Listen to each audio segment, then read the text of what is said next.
Director general of police boss గౌరవనీయులు హరీష్ గుప్తా గారు, ఇక్కడున్న పోలీస్ ఉన్నతాధికారులు, ఈరోజు కొత్తగా పోలీసులుగా నియమించి మిమ్మల్ని చూస్తా ఉంటే నాకు ఒక ధైర్యం వస్తా ఉంది. ఇక ఈ రాష్ట్రంలో లా అండ్ ఆర్డర్ కు భరోసా వచ్చిందనే విశ్వాసం నాకు కల్పించారు మీరందరూ.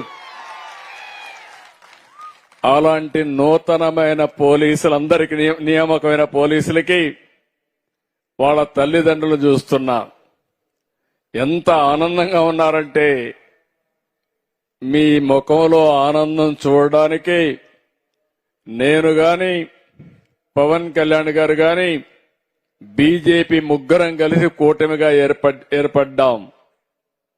నేను అడుగుతున్నా ఈ కొండే వాళ్ళందరినీ, 1924లో ఎప్పుడైనా మీరు సంతోషంగా ఉన్నారా? ఇంత సంతోషమైన సంఘటన చూశారా అని మిమ్మల్ని అడుగుతున్నా. ఏం తమ్ముళ్ళు చూశారా మీరు? ఏమమ్మా చూశారా మీరు? ఏంటయ్యా పెద్దలందరూ మీరు చూశారని అడుగుతున్నా. మీరేమంటారు? దానికోసం మేము ఎన్నికల ముందు ఒక మాట చెప్పాం. ఈ రాష్ట్రం పూర్తిగా నష్టపోయింది. నష్టపోయిన రాష్ట్రాన్ని మళ్లీ ఘాటిన పెట్టాల్సిన బాధ్యత ఉంది. ఆ రోజు మేము ఇచ్చిన హామీ, ప్రతి ఒక్క యువతకు కూడా ఉద్యోగాలు ఇప్పించే బాధ్యత తీసుకుంటాం. మెగా డిఎస్సి పెడతాం, పెండింగ్ ఉండే ఉద్యోగాలు ఇస్తామని హామీ ఇచ్చాం. ఇచ్చిన హామీని నిలబెట్టుకున్నామా లేదా తమ్ముళ్ళు అని మిమ్మల్ని అడుగుతున్నా. ఈరోజు మీరు చూస్తే సివిల్ గాని, ఏపీఎస్పీ కానిస్టేబుల్ గా ఎన్నికైన నా యువ కిషోరాలకి మనస్ఫూర్తిగా అభినందనలు. నేను ఆడబిడ్డలను చూశా, ఎంత దృఢ సంకల్పం ఉందంటే, మగ పిల్లలే కాదు మేము కూడా బ్రహ్మాండంగా పనిచేస్తామని ఒక అకుంఠితమైన దిశ చూపించిన ఆడబిడ్డలకు కూడా మనస్ఫూర్తిగా నమస్కారాలు, అభినందనలు. నేను చాలా సార్లు ఎక్కడన్నా వెళ్తే పిల్లల్ని అడుగుతాను, నువ్వు ఏమవుతావని అడుగుతాను. మెజారిటీ చెప్పేది నేను పోలీస్ అవుతానని. నేను ఎప్పటికప్పుడు అడిగేవాడిని, మీరు పోలీస్ అవుతామంటే అంటే లాఠీతో కొడదామని అడిగేవాడిని. కాదు, ప్రజల ప్రాణాలు కాపాడడానికి పోలీస్ అవుతానని పిల్లలు చెప్పారంటే అది పిల్లలకుండే పోలీసుల మీద నమ్మకం అని చెప్పి కూడా నేను మీకు తెలియజేస్తున్నా. ఈరోజు 4 ఏళ్లుగా వేచి చూశారు మీరు. నేను అడుగుతున్నా, పట్టుదలగా నుండుంటే కోర్టులో ఏదైనా స్టే ఉంటే వెకేట్ చేయించాలా లేదా అని అడుగుతున్నా. అలాంటిది 4 ఏళ్లుగా మీరు వెయిట్ చేస్తే ఈరోజు అనేక కోర్టు కేసులు వచ్చాయి. అన్ని కోర్టు కేసులు కూడా ఎక్కడికక్కడ పరిష్కారం చేశాం. మామూలుగా చూస్తే 1-2 కాదు, 31 కేసులు వేస్తే హైకోర్టు నుంచి సుప్రీంకోర్టు వరకు మీకు గాని ఉద్యోగం వస్తే నాకు, పవన్ కళ్యాణ్కి మంచి పేరు వస్తుందని ఉద్యోగాలు రాకుండా అడ్డుకట్టేస్తే, అడ్డుకట్టను అధిగమించి మీ అందరికీ ఉద్యోగాలు ఇప్పించిన ఘనత కూటమి ప్రభుత్వం అవునా కాదా అని మిమ్మల్ని అడుగుతున్నా. 6100 మందికి రిక్రూట్మెంట్ నోటిఫికేషన్ ఇచ్చాం. 614 మంది ఈరోజు సెలెక్ట్ అయ్యారు. రేపు ట్రైనింగ్కి వెళ్తున్నారు. ట్రైనింగ్ అవుతానే మీరందరూ కూడా మళ్ళా ఉద్యోగానికి వస్తున్నారు. ఇందులో మీరు చూస్తే 3343 మంది సివిల్ కానిస్టేబుల్, ఏపీఎస్సీపీ కానిస్టేబుల్ గా 2414 మంది.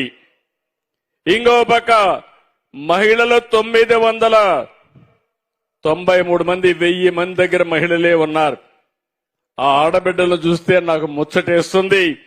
ఎంత ధైర్యంగా ఉన్నారంటే, నేనే ఒకప్పుడు మగపిల్లలే కాదు ఆడపిల్లలు కూడా తక్కువ కాదని, ఉద్యోగాల్లో 33%, చదువులో 33% రిజర్వేషన్లు పెడితే దాన్ని నిరూపించే విధంగా కడాన చాలా మంది అన్నారు, ఆడపిల్లలు కానిస్టేబుల్ అవుతారా అన్నారు. అవుతారు, అందుకే పెడుతున్నానంటే ఇటీవల కాలంలో వచ్చారు. నేను కానిస్టేబుల్ గానే కాదు, ఆర్టీసీలో కండక్టర్లుగా కూడా 33% పెట్టాలని పెట్టాను. కండక్టర్లు గానే కాదు, ఆర్టీసీలో డ్రైవర్లు కావాలని కోరుకున్నాను. కానీ ఆ ఒక్క కోరిక నెరవేరలేదు. భవిష్యత్తులో ఆర్టీసీలో కూడా డ్రైవర్లుగా మా ఆడబిడ్డలు వస్తారని మరొక్కసారి ఆకాంక్షిస్తున్నా. ఈరోజు ఆడపిల్లలు చేయలేని పని ఏ పని లేదు. మీరు ఒక భావన తీసేయాల్సిన అవసరం ఉందని చెప్పి నేను మీకు తెలియజేస్తున్నా. ఈరోజు మీరు చూస్తే శ్రీకాకుళం, విశాఖపట్నం, ఈస్ట్ గోదావరి, ఎటు చూసినా 26 జిల్లాలు మా వాళ్ళు చూస్తున్నా. చాలా ప్రైడ్ గా ఉన్నారు. ఈ ప్రాంతాల నుంచి దగ్గర మీరు ఒక్కసారి చూస్తే 183 మంది గిరిజన పిల్లలు కానిస్టేబుల్ గా ఎంపికయ్యారు.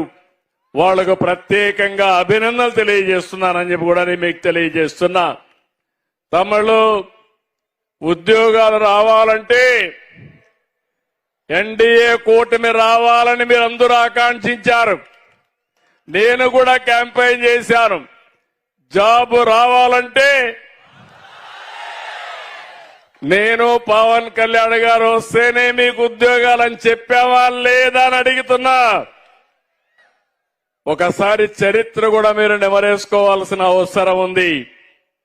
నేను ఎప్పుడొచ్చినా గవర్నమెంట్ ఉద్యోగాలు ఇస్తాను, ప్రైవేట్ ఉద్యోగాలు వస్తాయి. కానీ వేరే వాళ్ళు వస్తే మాత్రం ఉండే ఉద్యోగాలు ఊడిపోతాయి. అందుకే మీరు చూస్తే పోలీస్ వ్యవస్థలో 99 2004లో 8198 మందికి ఉద్యోగాలు ఇచ్చా సమైక్య ఆంధ్రప్రదేశ్ లో. రెండోది 14, 19 9464 మందికి జూన్ 18 నోటిఫికేషన్ ఇచ్చి పరీక్షలు కూడా మార్చి 2019లో పెట్టాం. ఇప్పుడు మళ్లీ ఒకసారి చూస్తే 6014 ఉద్యోగాలు ఇచ్చాం. మొత్తం కలిసి 23676 ఉద్యోగాలు నేను ముఖ్యమంత్రిగా ఉన్నప్పుడు మీకు ఇచ్చానంటే ఈ పోలీసు వ్యవస్థ పైన నాకుండే నమ్మకం. మొత్తం 58,000 మంది కానిస్టేబుల్ ఉన్నారు. అందులో 24,000 మందికి నేనే ఉద్యోగాలు ఇచ్చా. దీనికి నేను గర్వపడుతున్నానని చెప్పి కూడా నేను మీకు తెలియజేస్తున్నా.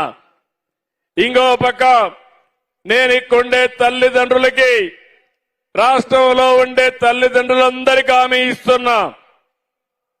నేను ఆ రోజు ఎన్నికల మేనిఫెస్టోలో ఒక మాట చెప్పాను. నేను గాని పవన్ కళ్యాణ్ గారు గాని ఉద్యోగం ఫస్ట్ అని, జాబ్ ఇవ్వడమే మా లక్ష్యమని. అందుకనే మీరు ఒకసారి చూస్తే ఎన్నికల మేనిఫెస్టోలో 20 లక్షల ఉద్యోగాలు ఇస్తామని నేను చెప్పిన మాటకు నేను కట్టుబడి ఉన్నానని మరొక్కసారి మీ అందరికీ హామీ ఇస్తున్నాం. ఇప్పటికీ మెగా డిఎస్సి 15,591 మందికి ఉద్యోగాలు ఇచ్చాం. ఈరోజు 6,014 మందికి ఇక్కడ ఉద్యోగాలు ఇచ్చాం. ఇంకో పక్కన మీరు ఒకసారి చూస్తే ఈరోజు రాష్ట్రంలో అన్ని డిపార్ట్మెంట్లలో 4,51,347 మందికి ఇప్పటికే ఉద్యోగాలు ఇచ్చాం. ఇది కాకుండా మీరు ఒకసారి చూస్తే దగ్గర 197 ప్రపోజల్ 8,55,173 కోట్ల రూపాయలు పెట్టుబడులు ఇవన్నీ పూర్తయితే 8,23,922 మందికి ఉద్యోగాలు. మొన్నే విశాఖపట్నం పార్ట్నర్షిప్ సబ్మిట్ జరిగింది. అందులో మీరు చూస్తే 538 ఎంఓయూలు చేశాం. 11,38,000 కోట్ల రూపాయలు పెట్టుబడులు వస్తున్నాయి. ఇది వస్తే 11,37,000 మందికి ఉద్యోగాలు వస్తాయి.